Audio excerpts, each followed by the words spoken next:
I want to take a minute and talk about SEO or search engine optimization. This is something that's a really broad and complex topic, but there are some things that we can do on the Showit in to make sure that you're set up for success.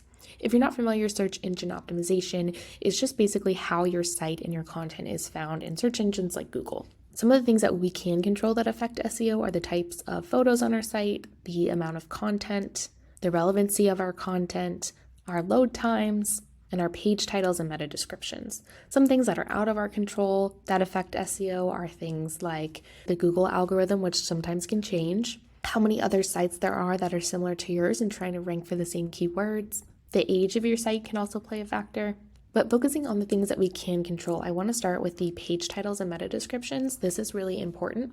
If you go to a page, any page, I'll click the About one in this example, and you haven't selected a canvas, the About page is highlighted in blue. You can see the SEO settings on the right-hand side. At the bottom, click on SEO settings, and this is where you'll put a page title and a meta description. Page title is going to be like the big blue link that turns purple when you click on it in Google, and the meta description is the content underneath that. So you want your page titles to be really descriptive and have some keywords in there that relate to your site. A good page title for this page would maybe be About Taylor, and then maybe blogger with personality. So we have a little bit of keywords in there, and it tells me what I can find on this page.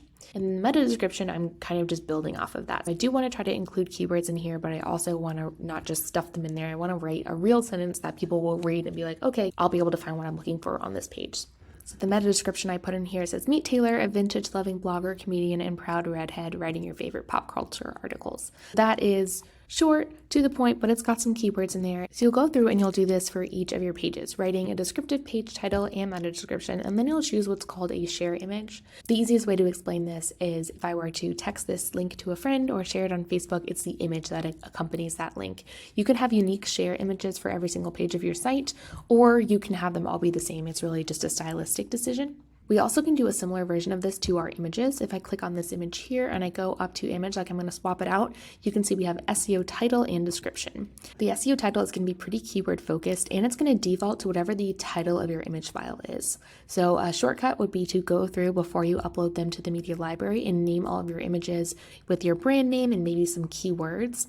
If you're a photographer, for example, maybe it'll have your brand name, so Taylor Photography, Wedding Photographer, or Taylor Photography, boudoir photographer. You can go through and name all your photos like that, and then when you pop them in, the SEO title will already be taken care of for you. And then you just write a description. The description is telling someone who maybe visually can't see what exactly the image is. So for this one, I would say, young woman with red hair sitting in blue stands. This is going to help not only people with visual impairments, but also Google relate your images. If you don't label your images before you upload them into the media library, no worries. You can go ahead and write your SEO title. I would say Taylor, comedy writer. That would be our keyword.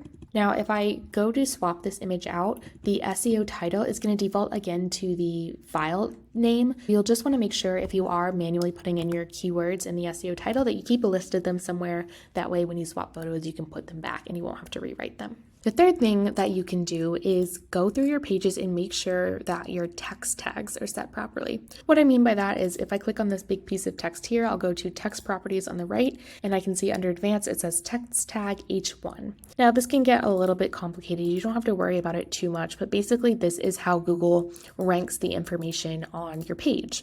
So H1 means heading 1, H2 means heading 2, and it kind of descends down to paragraph, and then div is like a decorative element. The most important thing to focus on here is that you only have one H1 heading per page. Whatever the most important piece of information is, typically it'll be at the top. Obviously for the About page, I'm Taylor, that's great. We want that as our H1. If we go over to the home page, we have vintage style and travel. That's a great H1 heading because it's got our keywords in there, and then TaylorMade is our H2, our heading 2, because it's our brand name underneath. Just go through and double check, make sure anything that's a paragraph is tagged P, and that you, again, only have one H1 per page. This way, Google doesn't get confused and it can immediately tell what information is the most important piece or what someone can expect to find on that page.